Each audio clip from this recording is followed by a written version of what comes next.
Olá, amigos e amigas online. Gente, estou de volta e agora com um novo assunto. O nosso curso Advocacia Pública 2020, Procuradorias, Direito Financeiro, a nossa matéria. E veremos a partir de agora, como sumário de aula, princípios orçamentários. Esse é o nosso assunto. Esses princípios orçamentários que serão estudados são regras norteadoras básicas que vão balizar todo o processo de elaboração, controle e execução do orçamento. Mas, inicialmente, eu quero destacar um conceito que poderá cair na sua provinha de princípios orçamentários. Vamos ver. Os princípios orçamentários, segundo o autor, são um conjunto de proposições orientadoras que balizam os processos e as práticas orçamentárias, com vistas a dar-lhes estabilidade e consistência, sobretudo no que se refere à sua transparência e ao seu controle pelo poder legislativo e pelas demais instituições da sociedade. Então, os princípios vão balizar, são vetores que irão direcionar a forma de elaborar, a forma de controlar e a forma de executar o orçamento. A sua aplicabilidade, como eu vou mostrar, geral, em qualquer esfera, esfera federal, esfera estadual ou na esfera municipal.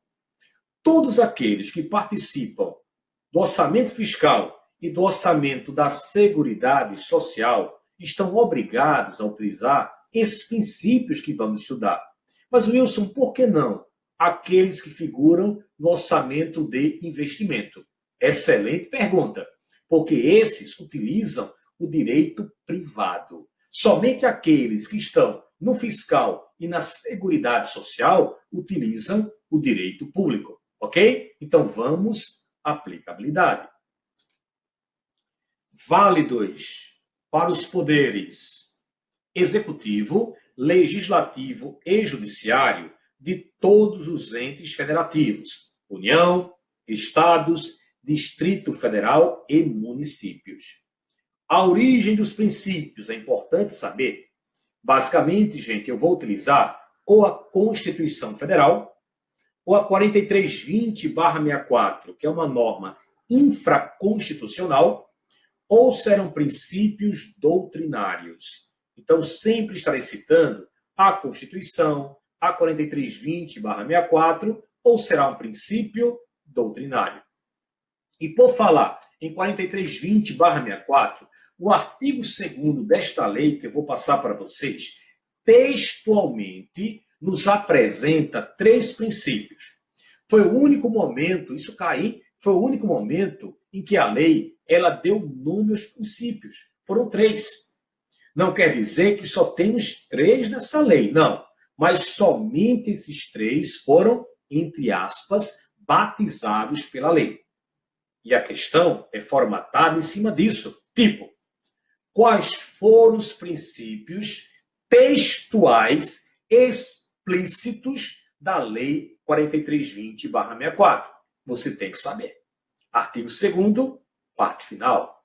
Vejam só.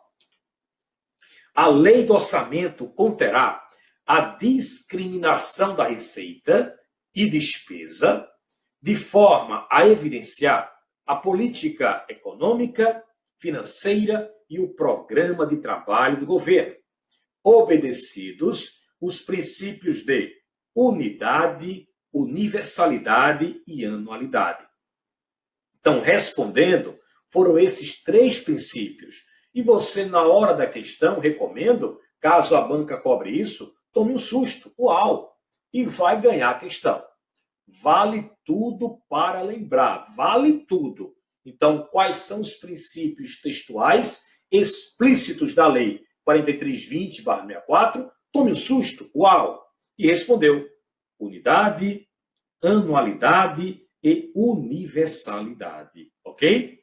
E a partir de agora, gente, começarei a trabalhar com vocês os princípios que eu selecionei, aqueles que sempre caem em provas de concurso.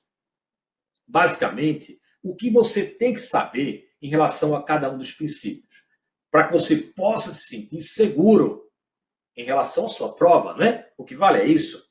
Então, para cada princípio, a nomenclatura correta, a sua regra geral, a exceção caso o princípio admita, e a sua positivação legal. Tem que saber isso.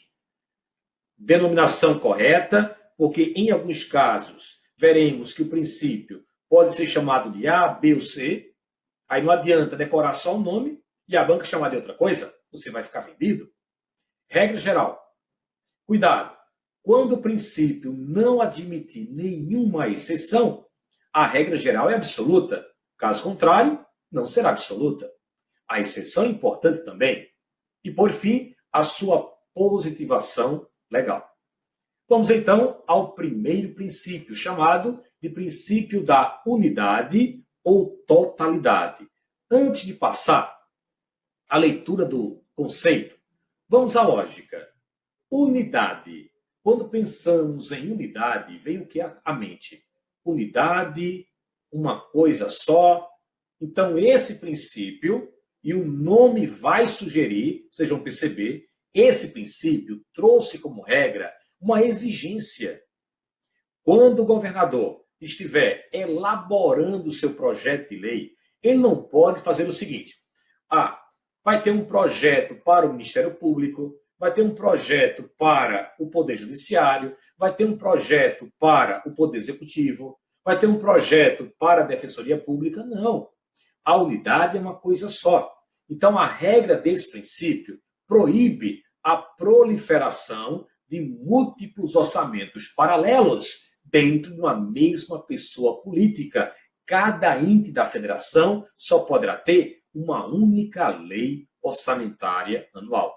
Agora sim, vamos ao texto que eu preparei e coloquei no nosso material.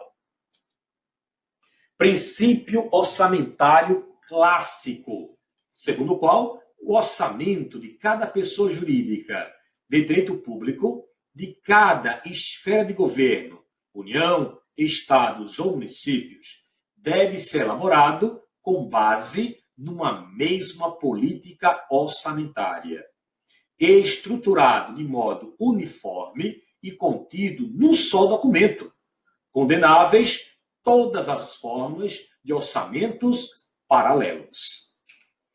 Gente, relembrem comigo, vimos que antes da Constituição Federal, a lua era assim. Depois da Constituição Federal, ela ganhou uma nova roupagem. E não foi à toa que na hora da explicação dessa nova roupagem, pois eu estava pensando no assunto princípios orçamentários, que eu falei para vocês. Olha só, cuidado, hein? São 3 orçamentos dentro de uma única lei orçamentária anual. Não existe a lei do orçamento fiscal, não existe a lei do orçamento de investimentos, nem a lei do orçamento da Seguridade Social.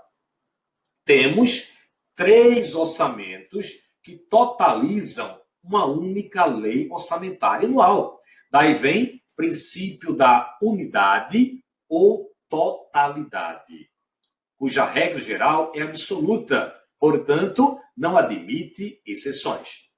Vamos à conclusão, e a conclusão que eu fui buscar está no Manual Técnico de Orçamento 2020, pois essa é a fonte que a banca vai beber água. Essa é a fundamentação legal onde ela montará as questões. E a conclusão para este princípio está na sua página 6. De acordo com este princípio, o orçamento deve ser uno. Vamos marcar aqui, uno. Ou seja, cada ente governamental deve elaborar um único orçamento. Este princípio é mencionado no caput do artigo 2º da Lei número 4320 de 64. Uau, estão lembrados, né? E visa evitar múltiplos orçamentos dentro da mesma pessoa política. Dessa forma, todas as receitas previstas e despesas fixadas em cada exercício financeiro deve integrar um único documento legal dentro de cada nível federativo, lei orçamentária anual. Portanto, cada ente da federação elaborará a sua própria LOA. Vejam que eu destaquei a palavra-chave, uno, único, a banca citando ou dando ênfase a essa ideia, sempre teremos o princípio da unidade, também chamado de totalidade, ok? Passamos, então, pelo primeiro princípio. Na sequência, veremos um princípio cuja regra geral exigirá do chefe do executivo que ele inclua no seu projeto de lei, no orçamento anual, todas as receitas e despesas.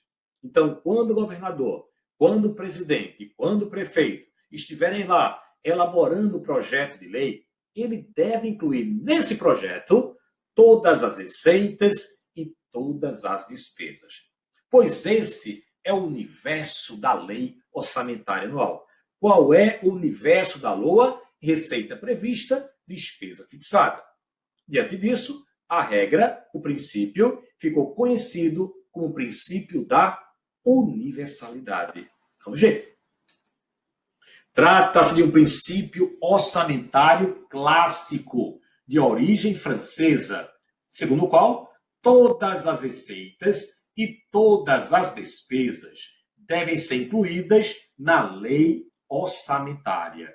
Então, para facilitá-la, vem a figurinha, né? Essa figurinha mostra a regra, determina a inclusão de todas as receitas e despesas na LOA. Mas, gente, cuidado, hein? Cuidado, pois somente as receitas orçamentárias e as despesas orçamentárias é que deverão ser incluídas na LOA como receita prevista e como despesa fixada. Jamais encontraremos uma receita extra-orçamentária na LOA. Jamais encontraremos uma despesa extra-orçamentária na lei orçamentária anual. Mas, Wilson, qual a diferença? Vejam, veremos isso em aulas futuras, mas vou antecipar o conceito de receita orçamentária, receita extra, despesa orçamentária, despesa extra, de forma simples, hein? Para não complicar. Uma receita orçamentária é aquela renda que pertence ao Estado. E pelo fato de pertencer ao Estado, ele poderá utilizá-la para financiar as necessidades públicas, para atender às necessidades públicas. Exemplos: o Estado arrecadou tributos. A renda é dele? É dele. Receita orçamentária. O Estado vendeu um imóvel e recebeu o valor. A renda é dele? É dele. Receita orçamentária. Já a receita extra-orçamentária é aquela renda que não pertence ao Estado. É uma renda que pertence a terceiros. O Estado arrecada, mas não ficará com ele. Ele vai ter que devolver mais cedo ou mais tarde. Por exemplo, o Estado vai realizar uma obra e, para isso, tem que cobrar uma garantia contratual da empresa, aquela que venceu a licitação. Essa garantia contratual chamamos de caução. A empresa depositou a caução na conta do Estado. Essa renda é do Estado? Essa renda poderá ser utilizada para que ele atenda às necessidades públicas? Não.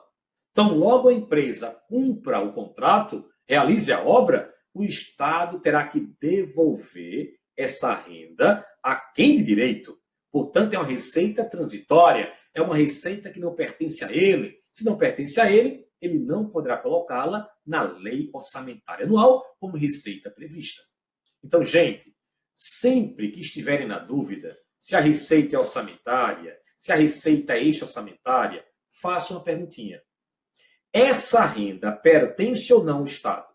Se a resposta for pertence, receita orçamentária. Se a resposta for não pertence, pertence a terceiros, a receita será extra-orçamentária. Já para a despesa orçamentária é aquela que sempre exigirá uma autorização legislativa para que ela possa ser realizada. A despesa orçamentária sempre estará sendo empregada na realização de um serviço público. E a despesa extra?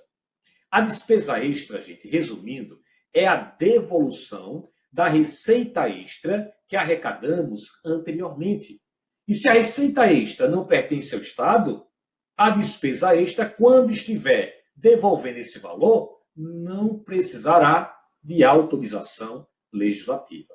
Por isso que na Lei Orçamentária Anual, para atender ao princípio da universalidade, o chefe do Executivo terá que incluir, em regra, todas as receitas e despesas orçamentárias. Dito isso, vamos à conclusão, ou melhor, à fundamentação legal para este princípio. Começo com a Constituição Federal. Acompanhe. Artigo 165, parágrafo 5º. A Lei Orçamentária Anual compreenderá o orçamento fiscal, o orçamento de investimento das empresas e o orçamento da Seguridade Social. Porque entendemos que tal dispositivo representa o princípio da universalidade. Porque aí dentro, nesses orçamentos, encontraremos todas as receitas e despesas. Mas a banca também poderá, gente, colocar na sua prova, como fundamentação legal para este princípio, o artigo 3º da Lei 4320/64. A Lei de Orçamento compreenderá todas as receitas. Estão vendo aí? Detalhe, inclusive as de operações de crédito autorizadas em lei. Inclusive as de operações de crédito autorizadas em lei. Cuidado, hein? Pois a banca poderá trocar inclusive por excluindo as de operações de crédito. O que é uma operação de crédito? É importante que vocês saibam desde já. Uma operação de crédito é uma dívida contraída. Então, o Estado vai a um banco, negocia com o banco, contrata uma dívida, recebe o valor, a renda é dele e ele vai utilizar para construir um hospital. Então, a operação de crédito é uma receita orçamentária e, em regra, deverá estar prevista na LOA. Você já deve estar coçando a cabeça aí e já com a pulga atrás da orelha, pensando, né? O Wilson está falando em regra. Será que a regra geral desse princípio é absoluta? Vocês verão que não. Então, já se preparem para algumas exceções que eu falarei mais adiante. Ok? Mas cuidado, hein? O que a banca pode fazer aí é trocar o inclusive por excluindo. O artigo 4º da mesma lei trouxe a regra para a inclusão das despesas. Acompanhe. A lei de orçamento compreenderá todas as despesas. Então, temos os artigos 3º e 4º da Lei 4320/64 positivando a regra geral desse princípio, que, por sinal, não é absoluta. E quando a regra geral não for absoluta, o que vai acontecer? Exceções, não é? Vamos à primeira. Olha só. Tributos criados após a elaboração do orçamento e antes do início do exercício financeiro. Entendam melhor, gente. Vamos supor que no dia 31 de agosto de 2019, esse projeto foi elaborado e será executado em 2020. Logo após a sua elaboração, aqui, ó, houve a criação de um tributo. Então, o que temos? Tributo criado após a elaboração do orçamento e antes de 2020. Pergunto, esse tributo, como foi criado após a elaboração da LOA, ele não foi previsto no projeto. Mas será que ele poderá ser arrecadado em 2020? E aí, o que é que acham? Wilson, eu vou lembrar daquilo que você falou para a gente, onde direito financeiro é diferente de direito tributário. Então, se esse tributo obedeceu às regras do direito tributário, creio eu, ele poderá ser arrecadado em 2020. Então a resposta, pode. Eu posso arrecadar sem a previsão na lei orçamentária anual. E aí? Certo, Wilson? Certo. Perfeito o seu raciocínio. Então, voltando para a figurinha, esse tributo será sim arrecadado em 2020. Mas e aí?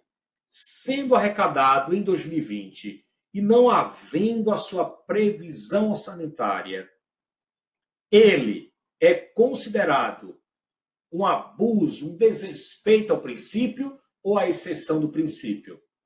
A exceção do princípio, a legislação admite tal fato, porque ele foi criado depois de o orçamento ter sido elaborado. Então não tinha como prever esse tributo, a arrecadação desse tributo. Mas eu quero lhe perguntar também, ao arrecadar o tributo em 2020, vamos classificar essa receita como orçamentária ou extra-orçamentária? E aí? Se está na dúvida, pergunte. Essa renda que eu estou arrecadando em 2020 é minha ou eu tenho que devolver? Ora, se é um tributo, a renda é minha, portanto, receita orçamentária. Gente, moral da história, já antecipando o assunto receita. Toda receita prevista na Lua é orçamentária, mas nem toda receita orçamentária estará prevista na Lua. Para concluir a exceção do princípio, assim eu coloquei no nosso material. Nesse contexto, embora haja obrigatoriedade de a Lua registrar a previsão de arrecadação das receitas, a mera ausência formal desse registro não lhe retira o caráter orçamentário.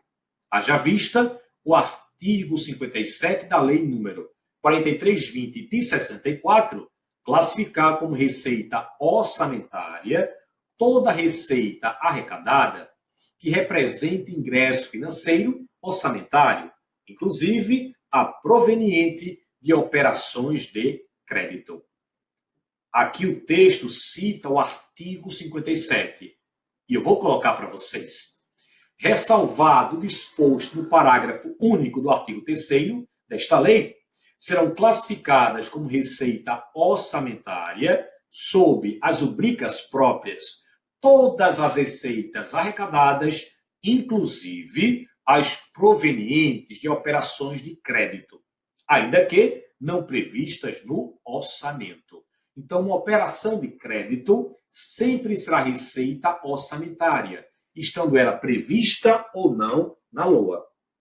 É a mesma lógica desse tributo que foi criado após a elaboração do orçamento. Então, digamos que o governante não estimou a arrecadação de uma operação de crédito.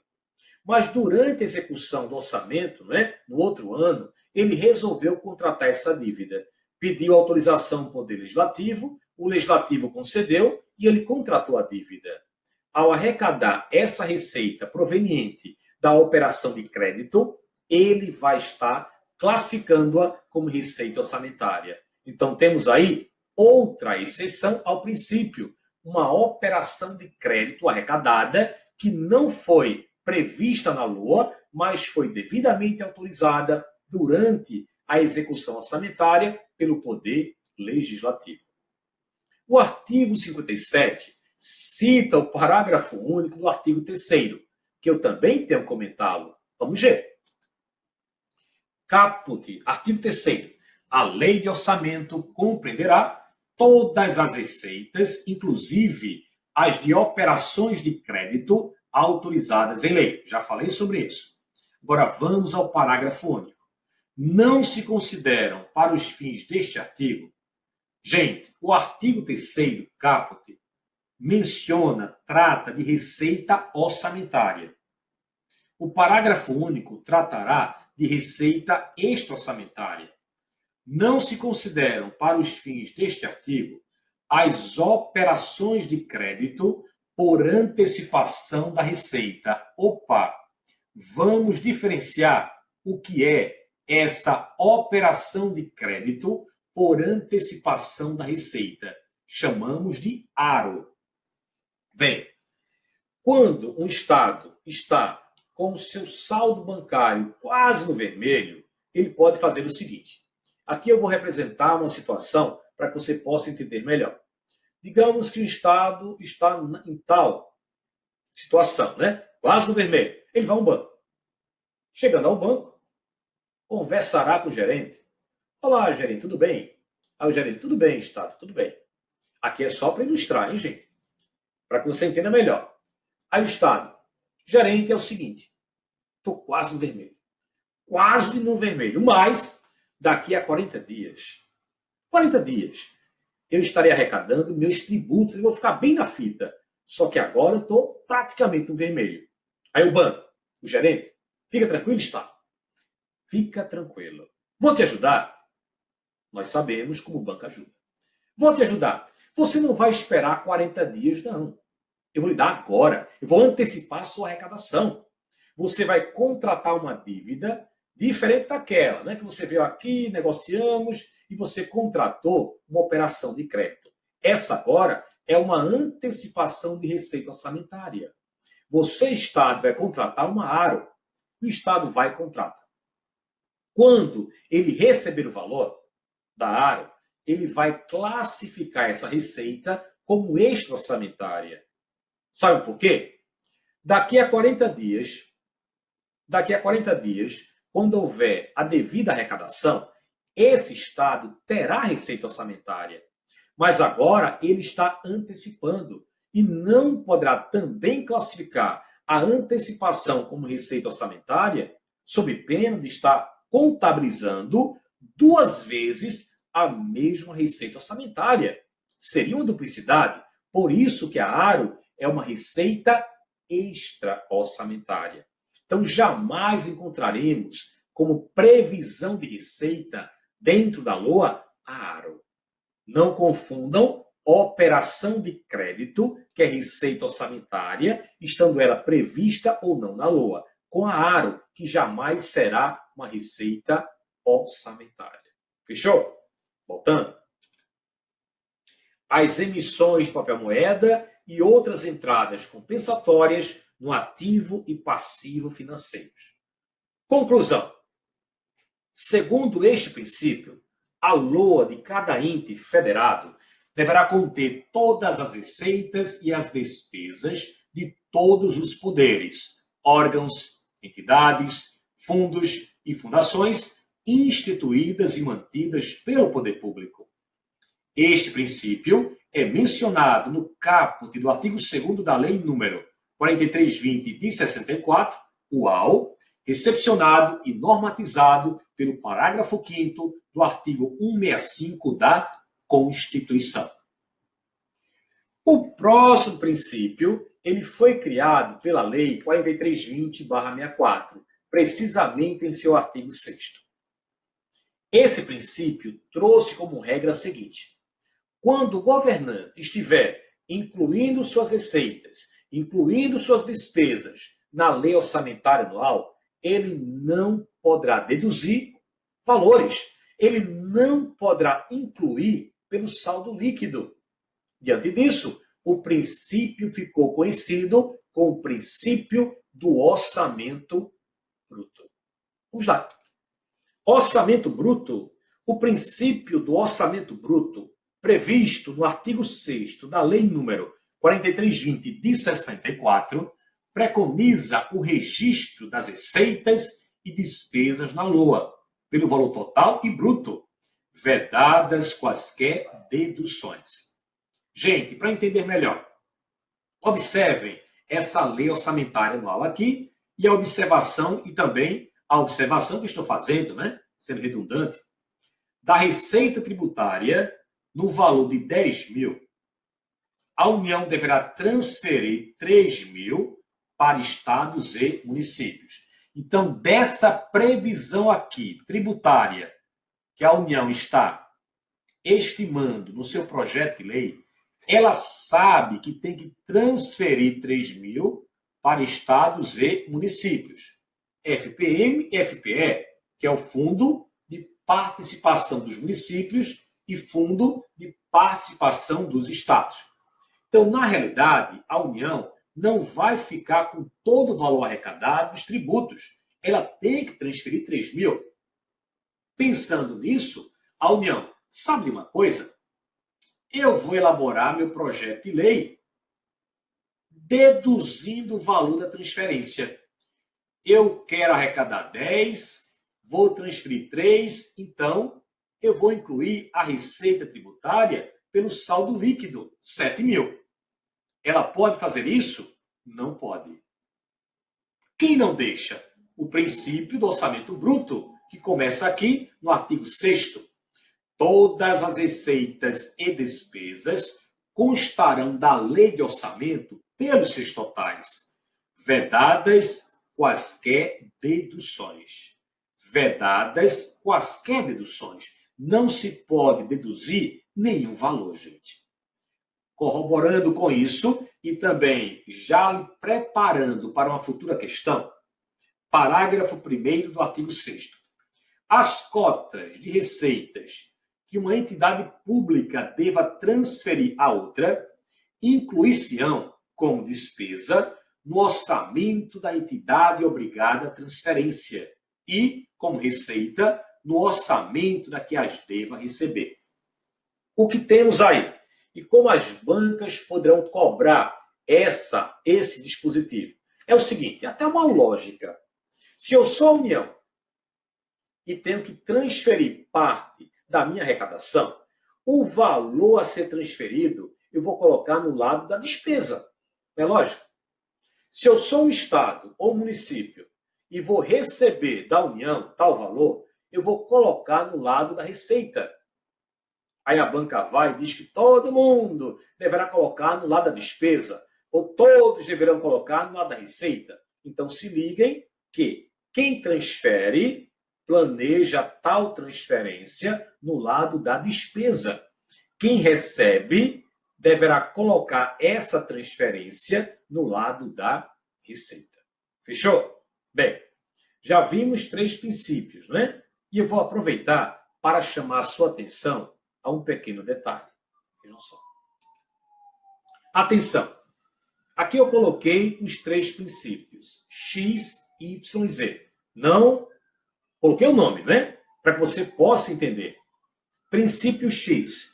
Todas as receitas e despesas em uma única LOA. Y. Todas as receitas e despesas na LOA. Z. Todas as receitas e despesas na LOA, vedadas quaisquer deduções.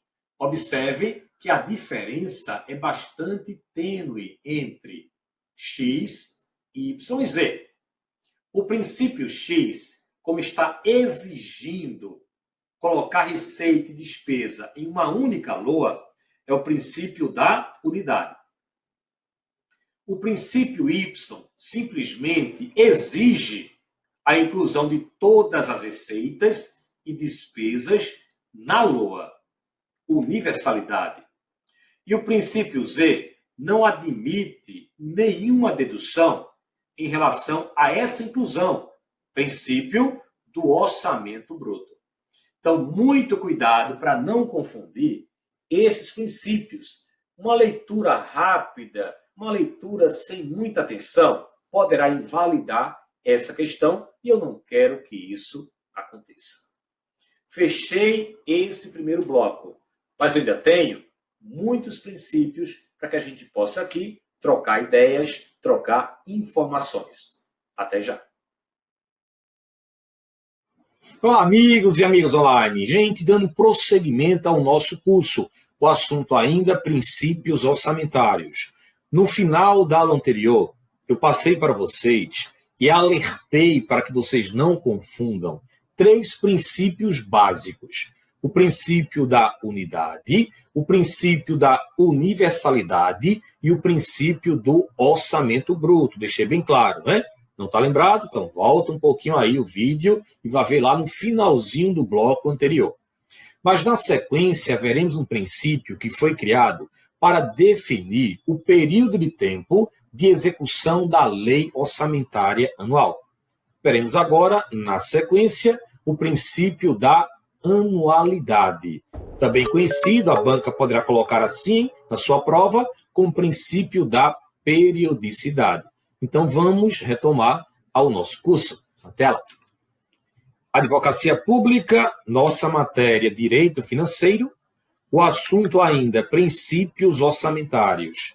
E o princípio da vez é o princípio da anualidade. Atentem para outra forma que a banca poderá explorar na sua prova, a outra nomenclatura, que é o princípio da periodicidade.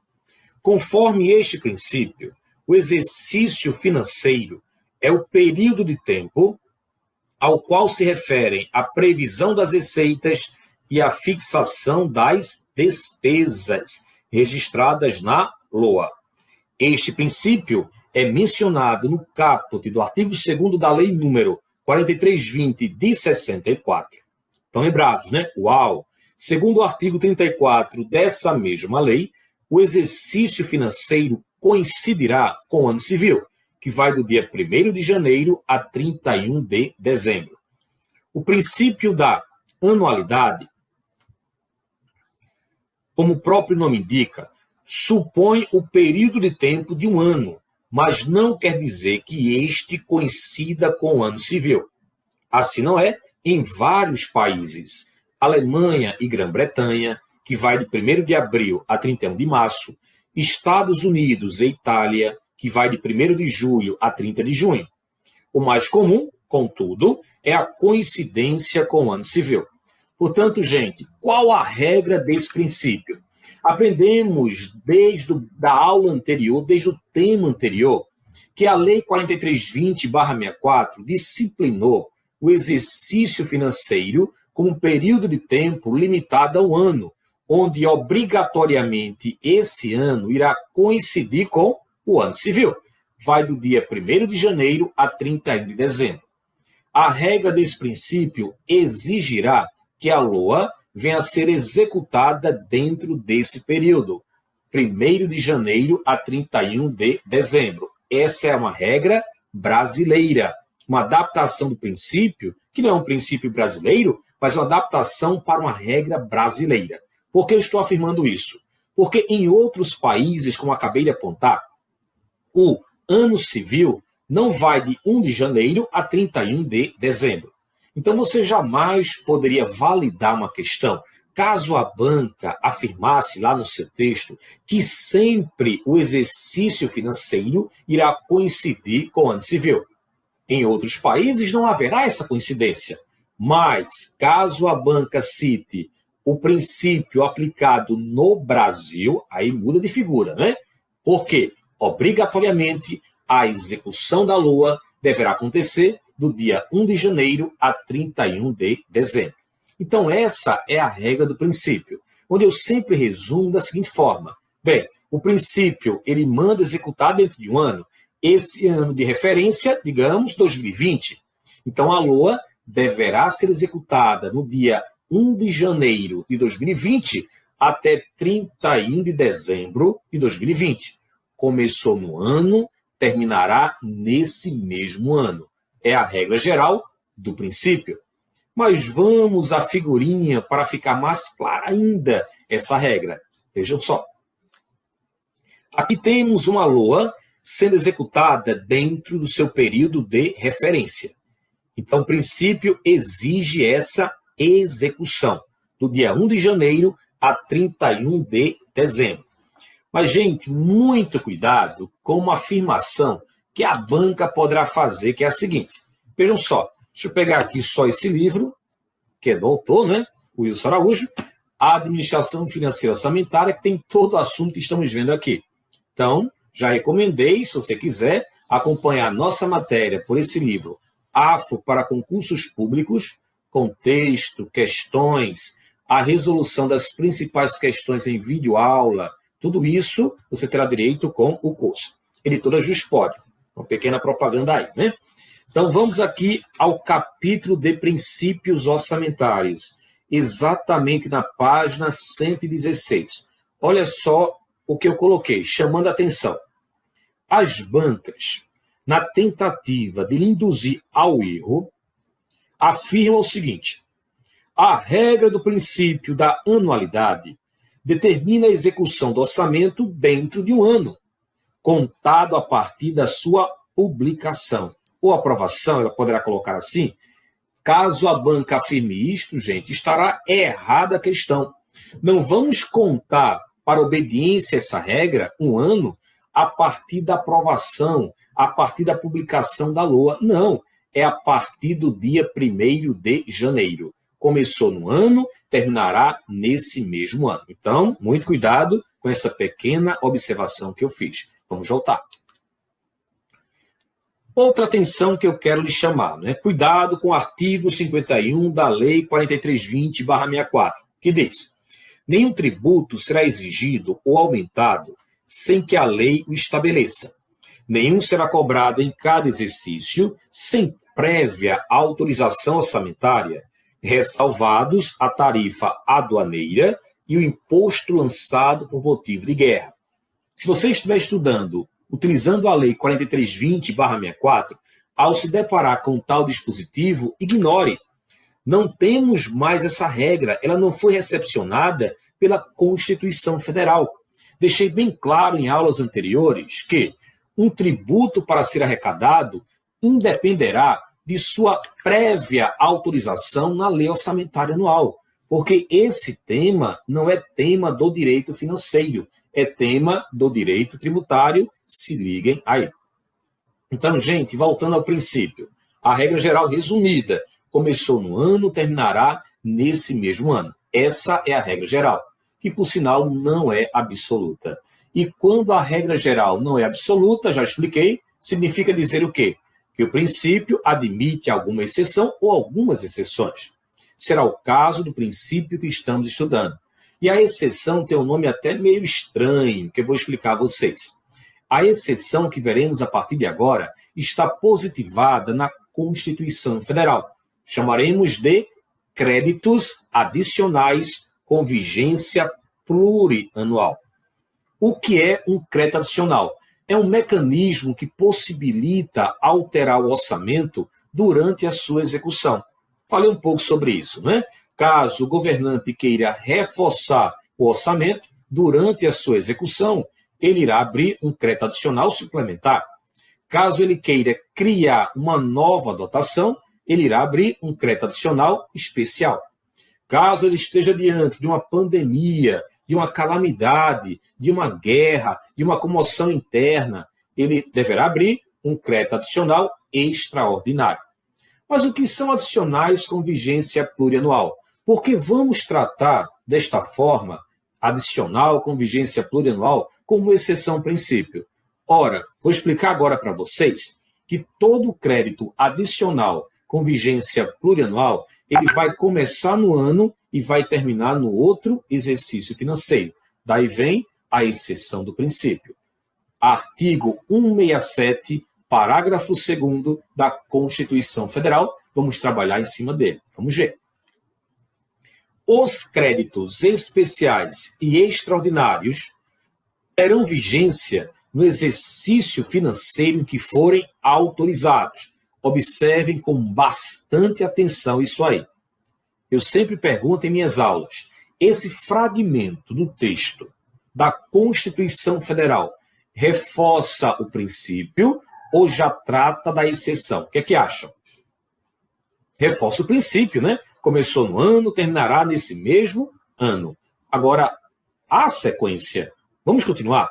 Salvo se o ato de autorização, olha só, for promulgado nos últimos 4 meses daquele exercício. Esse salvo já diz tudo. Esse salvo é que vai referendar a nossa exceção, que acontecerá quando o ato de autorização for promulgado, não é em qualquer momento, não é em qualquer data, apenas nos últimos 4 meses daquele exercício. Ocorrendo isso, e aí? Caso em que, reabertos, nos limites de seus saldos, serão incorporados ao orçamento do exercício financeiro subsequente. Cuidado, hein? Reabertos nos limites de seus saldos. Wilson, vou ser sincero com você. Não entendi muito bem esse negócio, não. Li o texto, mas ainda não captei a ideia da Constituição Federal e a ideia do direito financeiro, e principalmente a ideia das bancas, tratando tal tema como exceção. Vai facilitar agora a sua vida. Vou facilitar agora. Vamos ver. Olha a figura. Aqui temos uma parte da lei orçamentária anual que eu coloquei, somente a parte da despesa. Vamos supor que neste exercício DX1, ano de execução dessa LOA, um governante, aí pode ser um prefeito, pode ser o governador, pode ser o presidente, enfim, um governante resolveu construir um hospital, ok? Para isso ele tem que ter dotação orçamentária. Mas será que ele tem dotação orçamentária para essa despesa? Vamos verificar. Ele olhou para a sua LOA e percebeu que não havia dotação para a construção de um hospital. E agora? E agora ele quer alterar o orçamento durante a sua execução para criar uma nova dotação. Então, ele vai elaborar um projeto de lei de um crédito adicional especial. Vai mandar para o Poder Legislativo e vai aguardar a aprovação. Digamos que ele solicitou 1.000. E a autorização ocorreu exatamente no dia 1 de setembro. Se liguem, a partir desta data, somente a partir desta data, é que você vai começar a contar os últimos 4 meses do exercício financeiro. Então, tem que ficar ligado na data. Qual é? 1º de setembro. Desta data até o final do ano, ele tinha 1.000, né? Mas desta data até o final do ano, ele só utilizou 400. E o hospital ainda está em construção. Ora, ele tinha 1.000, utilizou 400. Então, no dia 31 de dezembro de X1, há um saldo que não foi utilizado. Calculem. Difícil, né? 600. Esse saldo é um saldo do crédito adicional especial, cuja autorização foi promulgada nos últimos 4 meses de X1. O que a regra diz? Esse saldo poderá ser reaberto em X2, pelo seu limite. Qual limite? 600. Eu posso reabrir 600, eu posso reabrir 599, eu só não posso reabrir 601. Por quê? Porque a Constituição Federal ela foi bastante clara ao afirmar que somente um saldo não utilizado de um especial ou de um extraordinário, cujo ato de autorização tivesse sido promulgado nos últimos 4 meses do exercício financeiro, é que poderia ser reaberto no ano seguinte. E quando essa reabertura acontece, chamamos de crédito adicional com vigência plurianual, à exceção do princípio. Em resumo, temos o princípio da anualidade trouxe a seguinte regra: o orçamento deverá ser executado dentro de um ano, onde no Brasil, obrigatoriamente, 1 de janeiro a 31 de dezembro, ano civil. Exceção: créditos adicionais com vigência plurianual. Quem é que pode passar de um ano para o outro? Somente um especial e um extraordinário. O suplementar jamais poderá passar de um ano para o outro. Jamais poderá ser tratado como exceção ao princípio da anualidade. Então, você já tem os 2 únicos adicionais que poderão passar de um ano para o outro. Quais são? Especiais e extraordinários. Mas será que em qualquer hipótese isso pode acontecer? Não. Somente na hipótese de terem sido autorizados e a promulgação ocorrer nos últimos 4 meses do exercício financeiro, que você vai contar a partir do dia 1º de setembro. A reabertura é possível? É sim, pelo limite do saldo. E quando isso acontecer, é que teremos o chamado crédito adicional com vigência plurianual. Ok? Bem, mais um princípio, né? Vamos vencendo aí as barreiras. Agora, para explicar o próximo princípio, antes de responder alguma pergunta, eu farei uma pergunta. Olha o que a banca costuma também perguntar na tela. Só voltando aqui. Bem, antes da pergunta, estava antecipando a pergunta, vamos ao próximo princípio. Princípio da clareza. O orçamento público deve ser apresentado em linguagem clara e compreensível a todas as pessoas que, por força do ofício ou interesse, precisam manipulá-lo. Difícil de ser empregado em razão da facilidade de a burocracia se expressar em linguagem complexa. O autor, Sanches, define como princípio orçamentário clássico, segundo o qual a lei orçamentária deve ser estruturada por meio de categorias e elementos que facilitem sua compreensão, até mesmo por pessoas de limitado conhecimento técnico no campo das finanças públicas. Para a prova, para que você saiba que a banca está falando deste princípio, ela sempre utiliza, para referendar o princípio, linguagem inteligível. Ou seja, quando o governante está elaborando seu projeto de lei, ele não pode deixar um artigo truncado, de forma que ninguém entenda. Então, linguagem inteligível, princípio da clareza. Agora sim, vamos àquela perguntinha que eu falei para vocês. Olha e observem que esse princípio cai muito, hein? Vamos ver. Qual foi o princípio que acabou com as caudas orçamentárias? Qual foi o princípio que acabou com as caudas orçamentárias? Primeiro, o que é uma cauda orçamentária? Contarei uma pequena história, que cai também, para que você possa entender a lógica. Durante muito tempo, os governantes, se aproveitando da facilidade para se aprovar um projeto de lei, um projeto daquele que merecia uma atenção especial, eles pegavam o projeto e incluíam dentro de artigos do projeto da LOA, para pegar carona, para facilitar a sua aprovação, já que a LOA, para ser aprovada, necessita apenas de maioria simples. Aprendemos isso.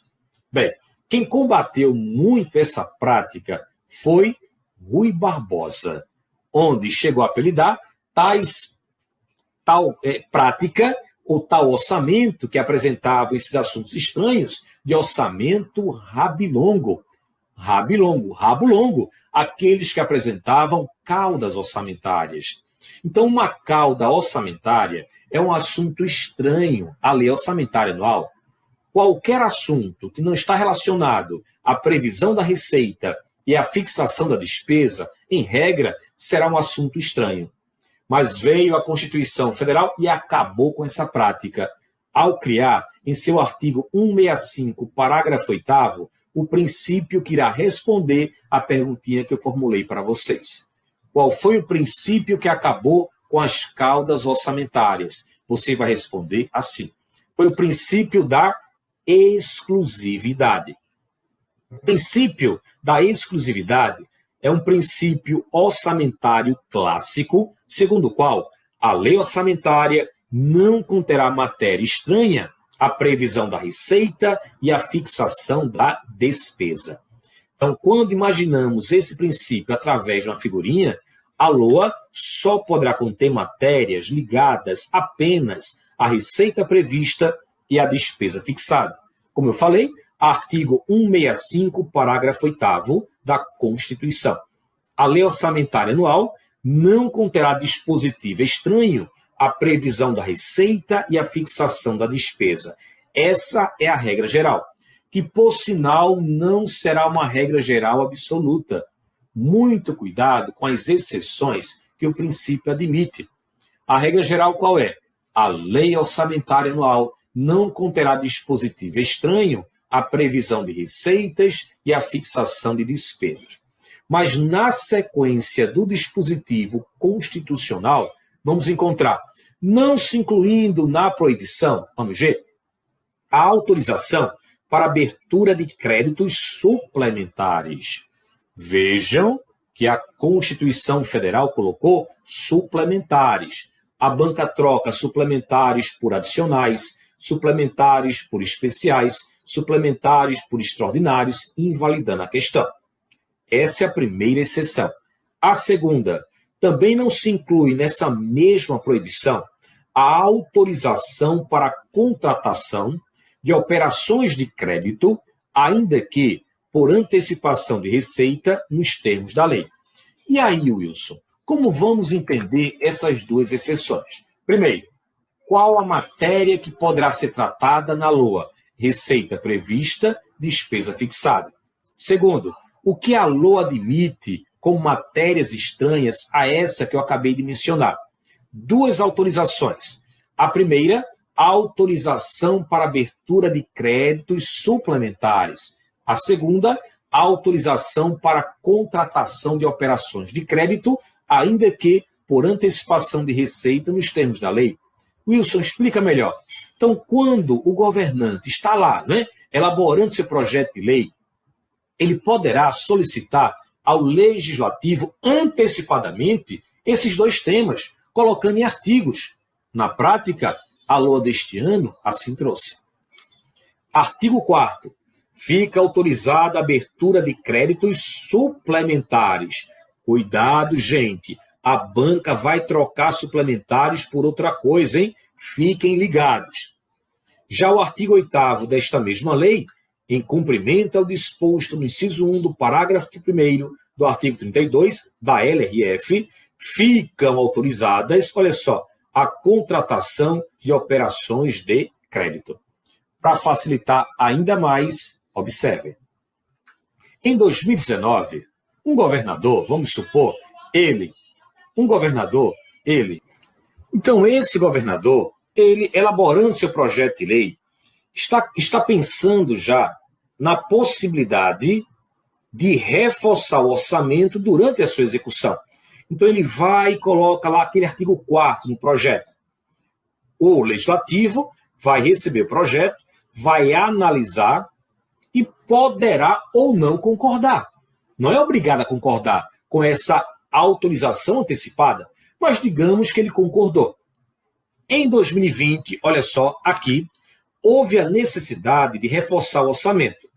Agora, gente, o governador não vai mais precisar elaborar um projeto de lei para um suplementar. Por que não? Porque ele já recebeu a autorização antecipada lá atrás. Estão vendo aí? Então, simplesmente, para abrir o suplementar, ele vai, emitir um decreto, pois a autorização já foi dada. Essa mesma linha de raciocínio você utiliza para a contratação de operações de crédito. Então, quais são as duas exceções? A primeira, autorização para abertura de créditos suplementares. A segunda, autorização para contratação de operações de crédito.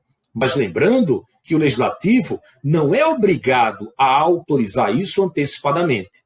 Caso não autorize e caso haja necessidade de abrir um suplementar e de contratar operações de crédito, o governador terá que elaborar projetos de lei respectivos, ok?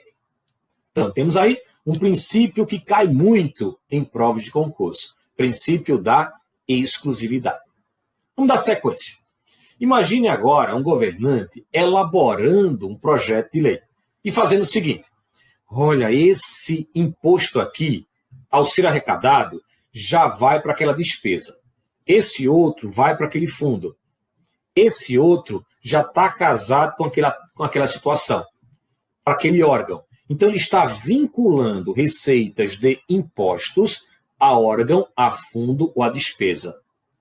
Pode isso, Arnaldo? Não pode. Não pode porque há um princípio que proíbe. Há um princípio que veda a vinculação de receitas de impostos a órgão, a fundo ou a despesa. Princípio criado em 88, artigo 167, inciso 4, da Constituição Federal, chamado de princípio da não vinculação ou não afetação de receitas, tanto faz. Estabelecido pelo inciso 4 do artigo 167 da Constituição Federal, olha só, este princípio veda a vinculação da receita de impostos a órgão, fundo ou despesa, salvo exceções estabelecidas pela própria Constituição Federal. Então, gente, observaram aí? Temos a regra geral que veda a vinculação de receitas de impostos. Mas a própria Constituição Federal admite também algumas exceções. Então, cuidado, hein? Cuidado, pois a regra do princípio veda o quê? Veda a vinculação de receitas de impostos a órgão, fundo ou despesa. Mas atenção, não confundam impostos com tributos. A regra veda a vinculação de receitas de impostos a órgão, fundo ou despesa, mas não veda a vinculação das outras espécies tributárias. Então, uma questão do tipo, a vinculação legal de um imposto, a vinculação legal de uma taxa a um determinado órgão, a um determinado fundo, a uma determinada despesa, estará contrariando o princípio da não vinculação. E aí que a questão estará errada. Então, é muito comum as bancas trocarem o objeto do princípio, ou até perguntarem qual é o objeto do princípio da não vinculação. Qual é? Os impostos, pois ela veda a vinculação de receitas de impostos a órgão, a fundo ou a despesa. Ok? Regra geral. Mas eu já adiantei que essa regra geral admitirá várias exceções. O detalhe é que todas as exceções, sem exceção, estão na Constituição Federal. Como é, Wilson? Todas as exceções, sem exceção, estão na Constituição Federal. Por que eu estou falando assim? Porque, gente, isso aí também é uma questão.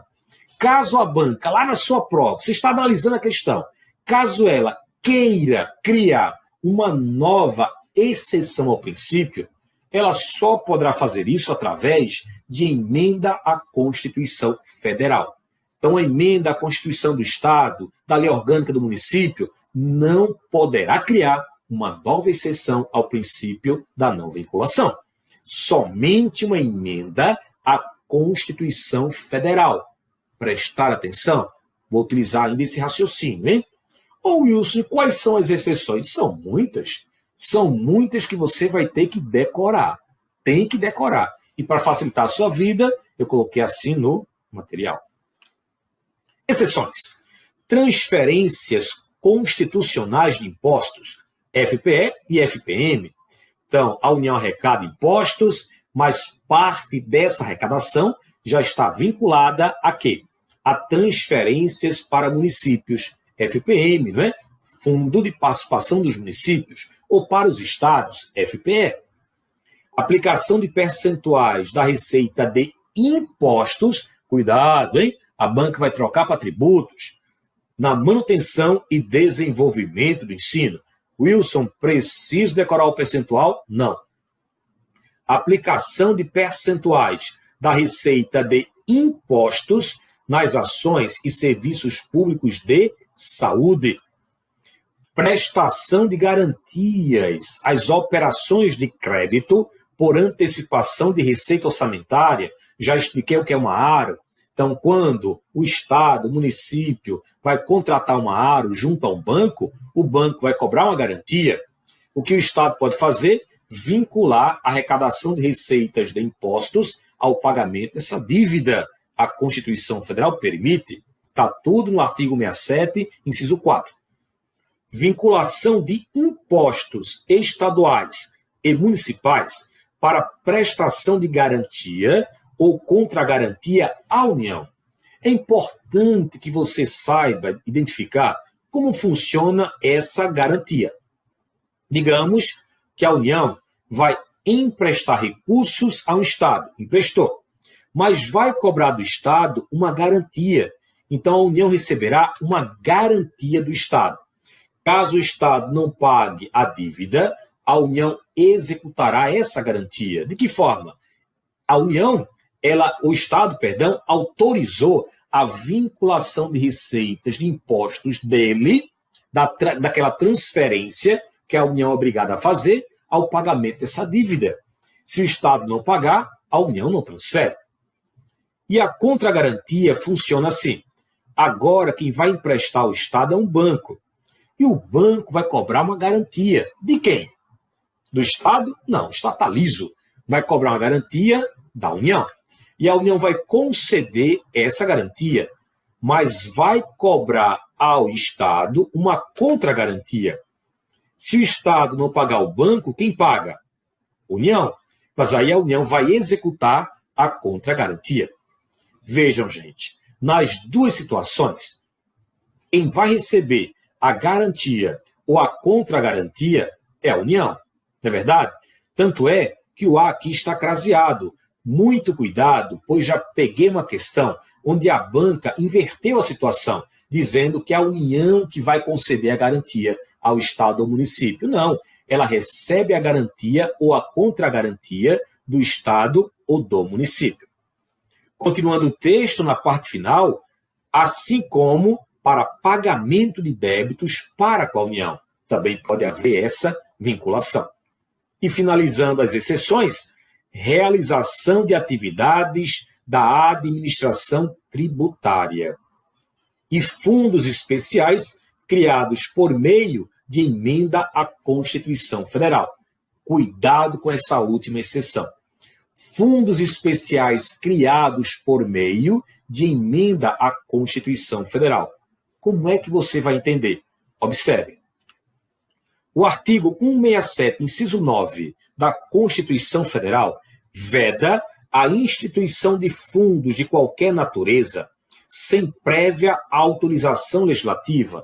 Então, tem que ter autorização legislativa para criar um fundo especial, que pode ser através de uma lei ordinária, pode ser através de uma lei complementar, ok? Bem, agora imagine você analisando a questão mais ou menos assim. Um deputado elaborou um projeto de lei propondo a criação de um fundo especial. Consta nesse projeto que esse novo fundo especial será mantido com a vinculação de receitas de impostos X. Diante de tal fato, discorra sobre o tema. Vejam só, eu acabei de falar para vocês que todas as exceções ao princípio da não vinculação, sem exceção, estão na Constituição Federal. Falei também que um fundo especial para ser criado necessita de prévia autorização legislativa. Então, o que temos aí é a banca disfarçando um desrespeito ao princípio da não vinculação. Porque se eu estou vinculando a receita de um imposto ao novo fundo especial, estou quebrando a regra de somente a Constituição Federal poderá criar uma nova exceção. Então, esse projeto será declarado inconstitucional, pois só quem pode estabelecer uma nova exceção ao princípio que estamos aqui discutindo é uma emenda à Constituição Federal. Ok? Então, muito cuidado com esse princípio. Por quê? Porque a sua regra geral é fácil, mas como temos muitas exceções, as bancas adoram explorar tal princípio. Mas fica a dica, fica o material, estudem e não percam essa questão. Ok? Fechei mais um bloco, tem outro, hein? Daqui a pouco eu voltarei com outros princípios. Até já. Estou de volta. E agora vamos para um princípio que exigirá do governante o detalhamento das receitas e das despesas. Exigirá a especificação, a discriminação, a especialização do gasto público. Por conta disso, ficou conhecido e poderá aparecer na sua prova com o princípio da especificação, discriminação ou especialização. Princípio orçamentário clássico de caráter formal, conhecido também por princípio da discriminação, segundo o qual a receita e a despesa públicas devem constar do orçamento com satisfatório nível de especificação ou detalhamento, isto é, elas devem ser autorizadas pelo legislativo, não em bloco, mas em detalhe. Segundo o autor, o princípio da especialização, discriminação ou especificação é mais uma das regras clássicas dispostas com a finalidade de apoiar o trabalho fiscalizador dos parlamentos sobre as finanças executivas. Por que isso? Ora, gente, se o orçamento está detalhado, o legislativo saberá exatamente de onde virão os recursos e onde serão aplicados. Então, a banca pode questionar isso. Qual o princípio que facilita o trabalho fiscalizador do parlamento? Temos aí o princípio da especificação. Continuando. De acordo com esse princípio, as receitas e as despesas devem aparecer no orçamento de maneira discriminada, de tal forma que se possa saber pormenorizadamente a origem dos recursos e sua aplicação. A fundamentação legal deste princípio, como eu vou mostrar a vocês, está na Lei 4320/64, artigo 15, parágrafo 1º e o artigo 5º da mesma lei. Vamos, então, à sua fundamentação legal. Este princípio está consagrado no parágrafo 1º do artigo 15 da citada lei. Na lei de orçamento, a discriminação de despesa far-se-á, no mínimo, por elementos. Mas, Wilson, o que é um elemento?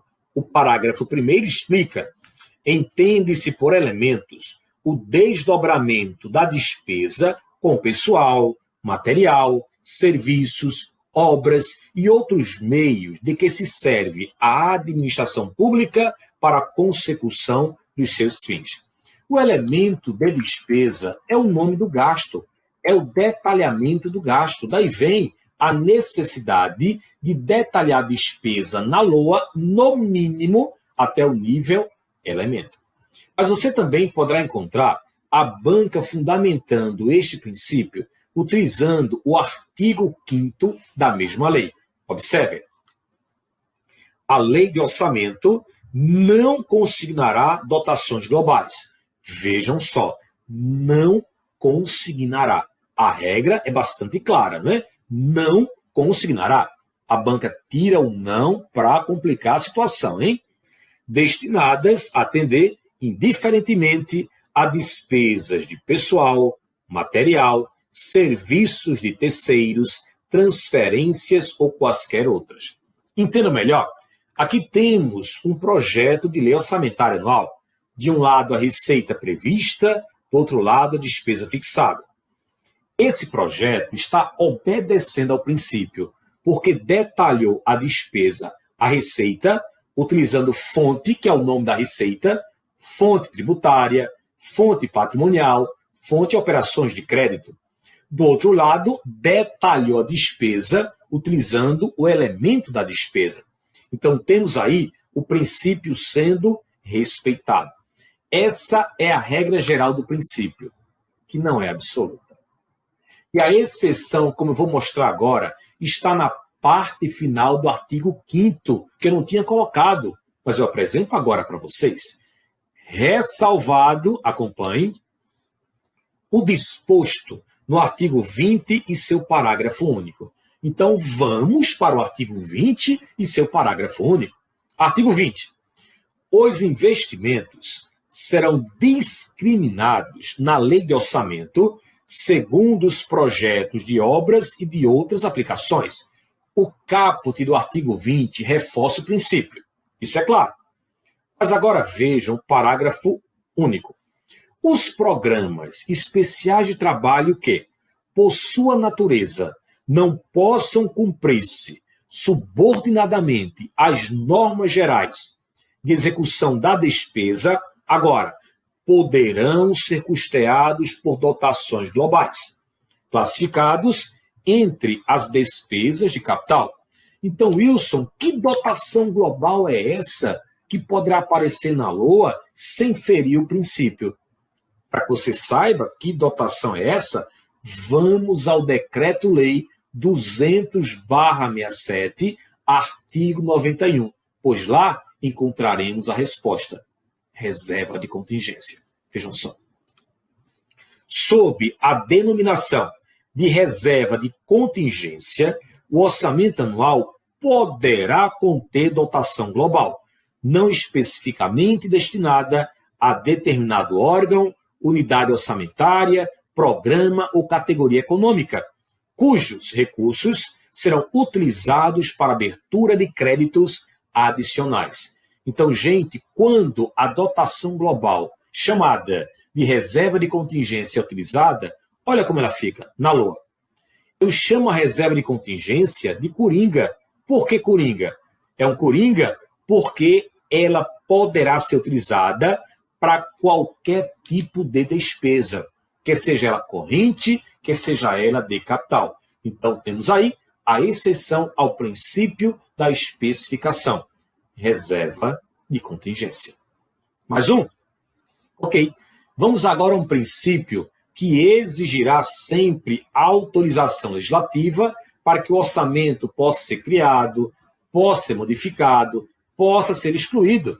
Ora, se depende de autorização legislativa, então vamos ao princípio da legalidade orçamentária. Vamos ver. Princípio da legalidade orçamentária. Estou falando de orçamento. O princípio orçamentário clássico, segundo o qual a arrecadação de receitas e a execução de despesas pelo setor público deve ser precedida de expressa autorização do Poder Legislativo.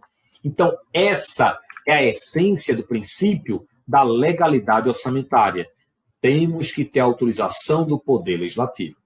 Mas como é que as bancas costumam cobrar? Elas costumam colocar na questão um dispositivo da Constituição Federal e perguntar: isso aqui é ou não legalidade orçamentária? Tal dispositivo representa que princípio? Então vamos ver, né? Começando agora. Fundamentação legal. Artigo 165. Leis de iniciativa do Poder Executivo estabelecerão o PPA, a LDO e a LOA. Ora, se é uma lei, tem que estar autorizada pelo Poder Legislativo. Daí você tira, conclui, que é o princípio da legalidade. Artigo 167. São vedados o início de programas ou projetos não incluídos na lei orçamentária anual. Ora, se eu não posso começar um programa, se eu não posso iniciar um projeto sem antes colocá-lo na LOA, é porque eu tenho que ter autorização legislativa, princípio da legalidade. Ainda são vedados a realização de despesas ou a assunção de obrigações diretas que excedam os créditos orçamentários ou adicionais. Gente, um crédito orçamentário, que é o inicial, e um crédito adicional, pode ser suplementar, especial ou extraordinário, representam o limite de gastos. Esse limite jamais poderá ser ultrapassado. Eu não posso realizar uma despesa, eu não posso contrair uma obrigação que exceda o limite. Esse limite. Mas, Wilson, por que tal dispositivo representa a legalidade orçamentária? É até lógico. Quem autoriza esses créditos é o Poder Legislativo. Se você tem uma autorização de 1.000 e gastou 1.100, essa diferença é ilegal, pois não foi autorizada pelo Poder Legislativo. Daí vem legalidade orçamentária. Tem mais, hein? Na tela. São vedados abertura de crédito suplementar ou especial sem prévia autorização legislativa e sem indicação dos recursos correspondentes. Aí fica fácil, né? Tem que ter autorização legislativa, pronto, já sei que é a legalidade. Ainda são vedados, e ainda princípio da legalidade, a transposição, o remanejamento ou a transferência de recursos de uma categoria de programação para outra ou de um órgão para outro, olha só, sem prévia autorização legislativa. Fica claro também que é a legalidade. Mas cuidado, pois em 2015, a emenda 85/15 muda um pouco essa concepção. Acompanhe comigo. Artigo 167, parágrafo 5º.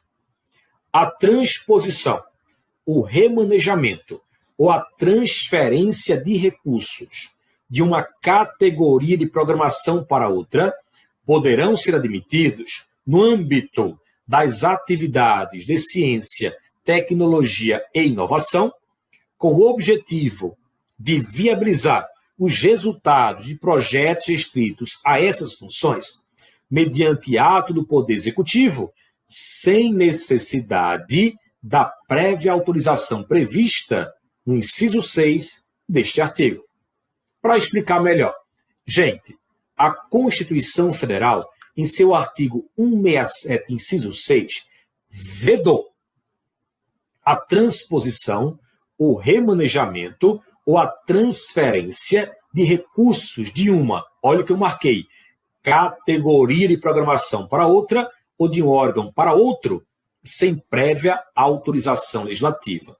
Então, gente, caso o governante ele queira transpor, transferir, remanejar de um órgão para outro, de uma categoria de programação para outra, tirar da despesa corrente e mandar para a despesa de capital, ele tem que ter a autorização legislativa. Então, de um órgão para o outro, categoria de programação para outra, ok? Mas com a mudança da emenda que eu acabei de mostrar para vocês, olha o que aconteceu. A transposição, o remanejamento ou a transferência de recursos de uma categoria de programação para outra.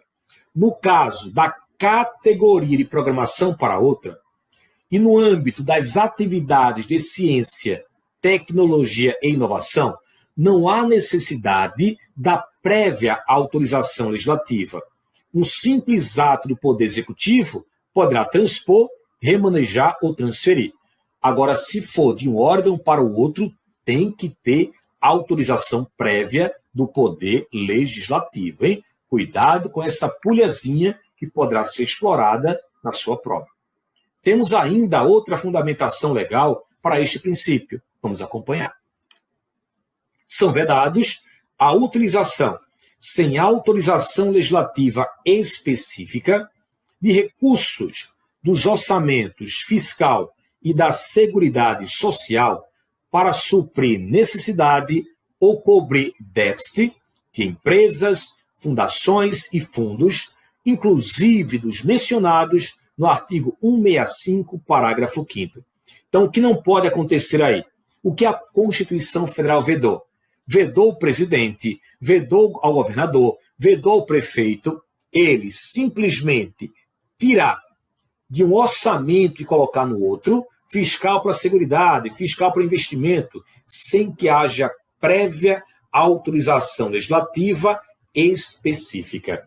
Agora, gente, cuidado com questões do tipo.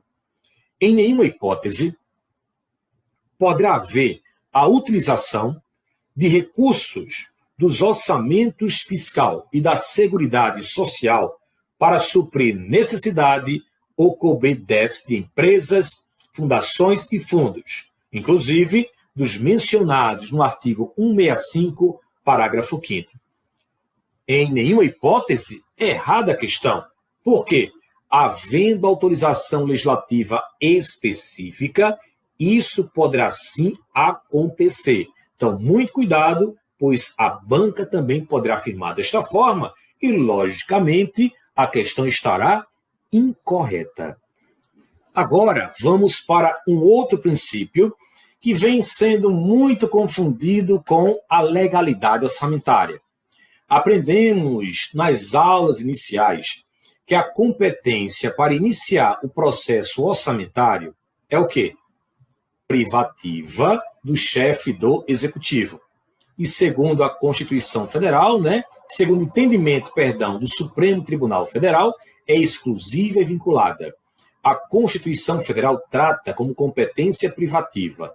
Entendimento do STF, exclusiva e vinculada, portanto, não se admite a delegação. Eu já expliquei isso para vocês.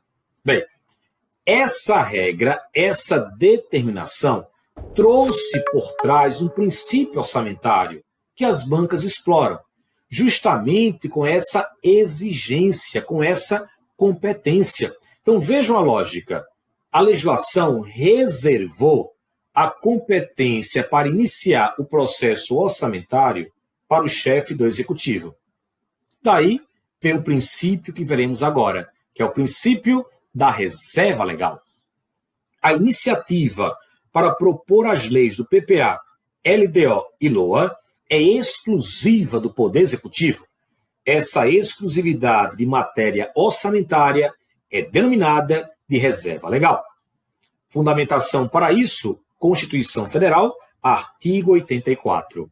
Compete privativamente ao Presidente da República, inciso 23, enviar ao Congresso Nacional, o PPA, o projeto de LDO e as propostas de orçamento previstos nesta Constituição.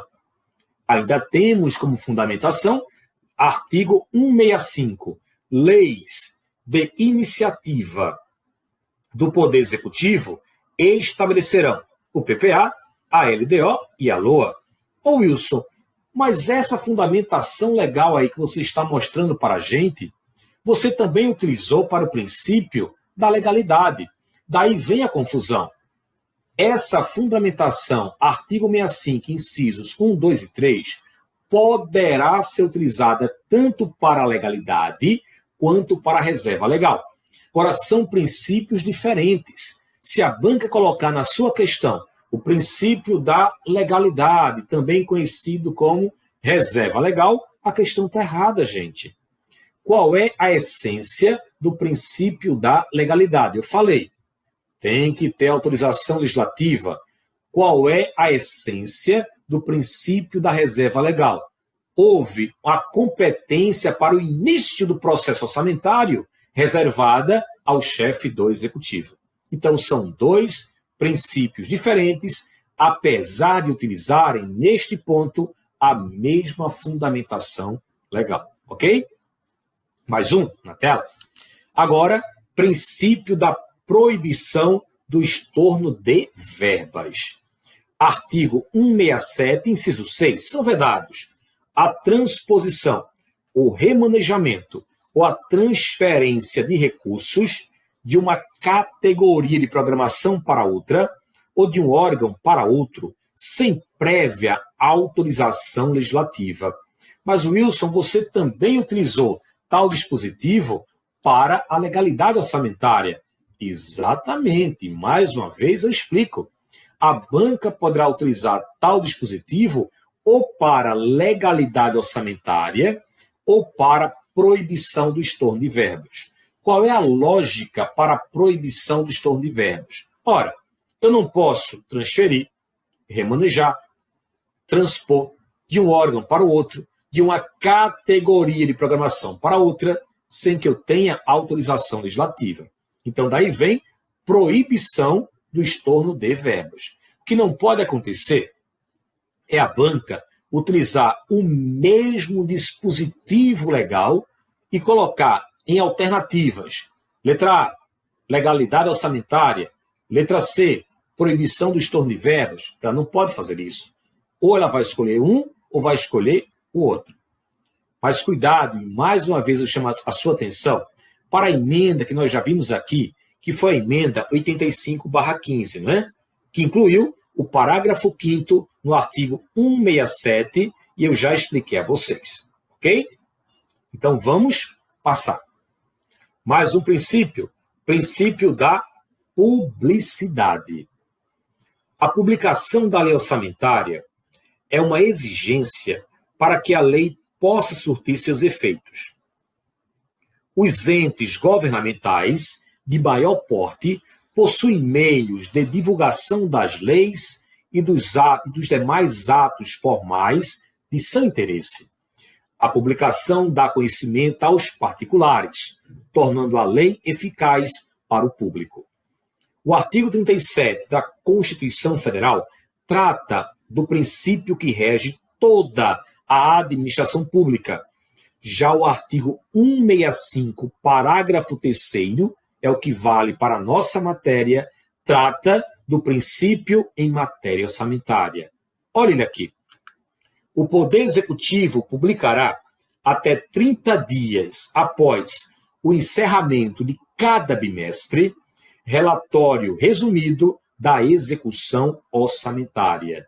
Daí vem publicidade.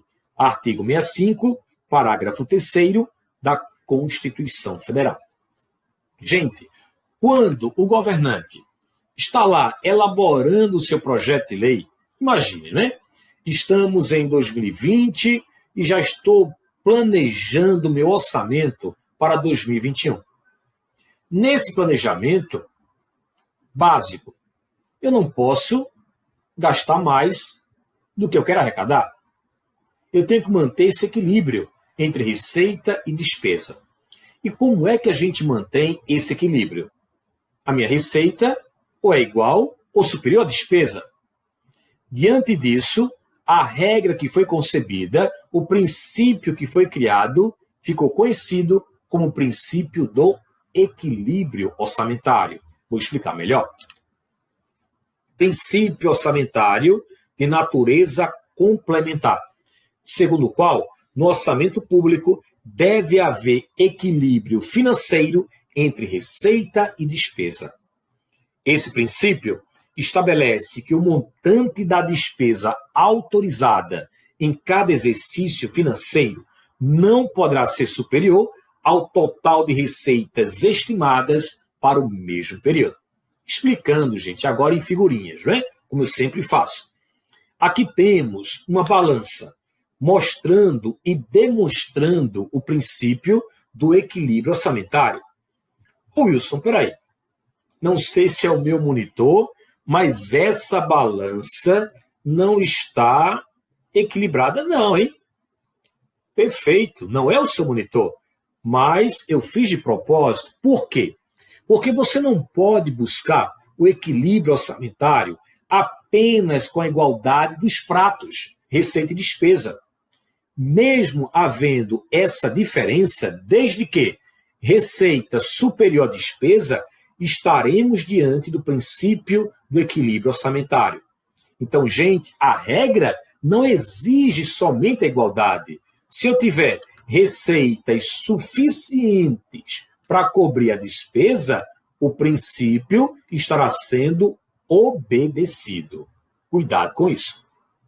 Também quero chamar a sua atenção para o seguinte: conforme o caput do artigo 3º da Lei número 4320/64, a Lei de Orçamento compreenderá todas as receitas. Agora, inclusive as de operações de crédito autorizadas em lei. Inclusive as de operações de crédito.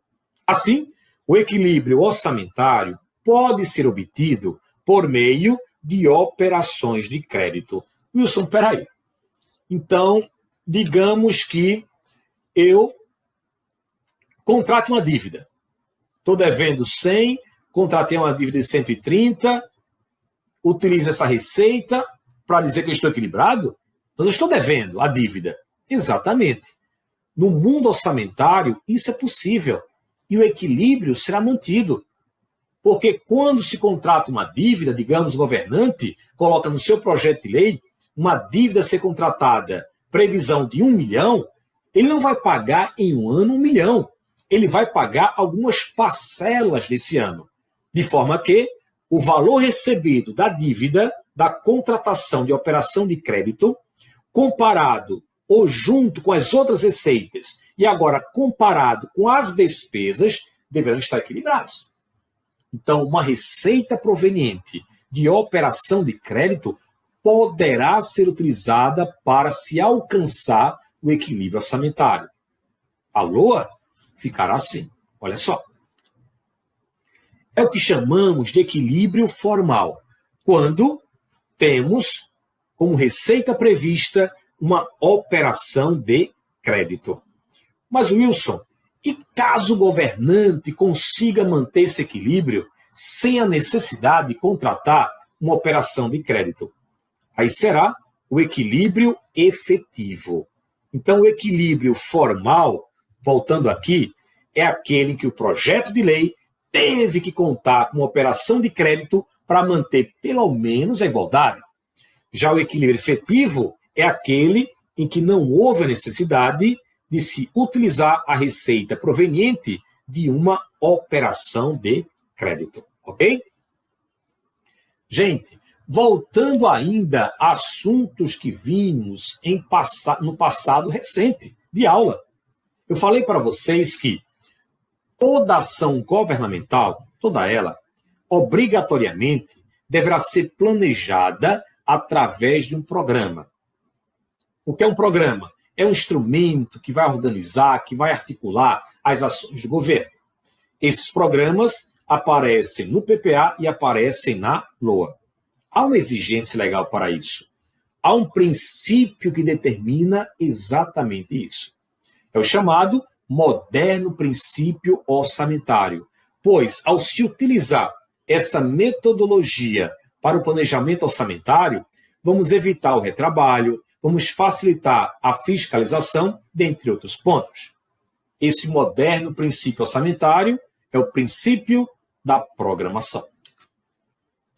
Princípio orçamentário de natureza complementar, segundo o qual o orçamento público deve ser estruturado sob a forma de programação, isto é, deve expressar o programa de trabalho de cada entidade do setor público, detalhando, por meio de categorias apropriadas, como, onde e com que amplitude o setor público irá atuar no exercício a que se refere a lei orçamentária.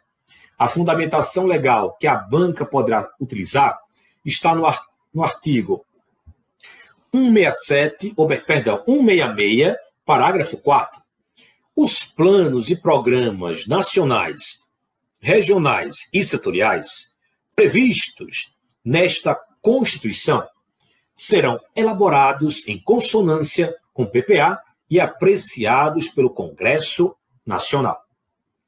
Mais um princípio, agora princípio da transparência. Por este princípio, o orçamento deve trazer com fidelidade e transparência ingressos e gastos públicos.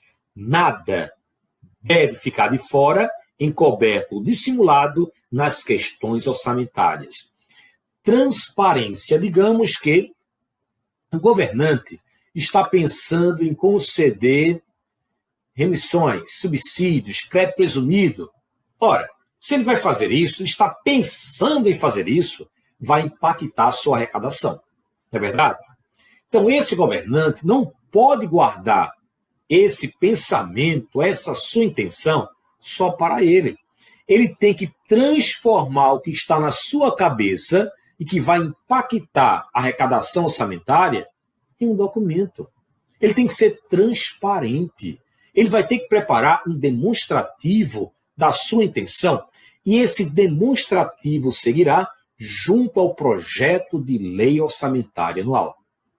Está na Constituição Federal. Veja onde. Artigo 165, parágrafo 6º. O projeto de lei orçamentária será acompanhado de demonstrativo regionalizado do efeito sobre as receitas e despesas, decorrente de isenções, anistias, remissões, subsídios e benefícios de natureza financeira, tributária e creditícia. Então, cuidado, hein? O demonstrativo seguirá junto com o projeto de lei orçamentária. Não é junto com o projeto do PPA ou da LDO, como a banca poderá trocar. Mas também, para fundamentar tal princípio, utilizarei o artigo 49 da Lei de Responsabilidade Fiscal. As contas apresentadas pelo chefe do Poder Executivo ficarão disponíveis durante todo o exercício no respectivo Poder Legislativo e no órgão técnico responsável pela sua elaboração, para consulta e apreciação pelos cidadãos e instituições da sociedade. Então, daí temos o princípio da transparência. Já estava pensando no outro ponto que eu vou explicar. Transparência. O que já estava antecipando é o seguinte. Nós vimos aqui o princípio da clareza, o princípio da publicidade e agora o princípio da transparência. Dá para confundir, hein? Qual a essência do princípio da clareza? linguagem inteligível. Qual a essência do princípio da publicidade? Divulgação. Qual a essência do princípio da transparência? Transformar aquilo que eu estou pensando em um demonstrativo. Então, cuidado para não confundir clareza, publicidade e transparência. Ok, gente? E assim fecho mais um tema: princípios orçamentários. Então, estudem bastante pelo vídeo, vejam o material que está disponível para vocês, para aqueles que queiram, e eu recomendo, comprem lá, adquiram o livro AFO para concursos públicos, com teoria atualizada, questões atualizadas e as principais questões resolvidas em vídeo, para facilitar ainda mais a sua vida, ok?